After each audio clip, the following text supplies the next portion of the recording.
Pumanaw na ang sikat na food vlogger na si Christopher Mayani, February 12, 2026 dahil sa cardiac arrest.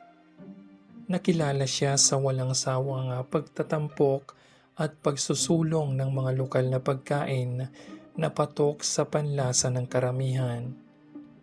Malaki ang naging impluwensya niya sa food vlogging community sa ating bansa.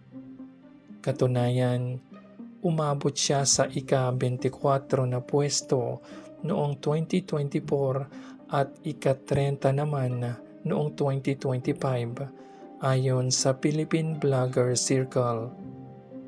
Nakatakda sana ang pagbubukas ng kanyang bagong negosyo na cafe, ngunit hindi na ito natuloy pa. Lubos ang pagdadalamhati ng kanyang pamilya, mga taga-suporta, kaibigan at kapwa vlogger sa kanyang biglaang pagpanaw.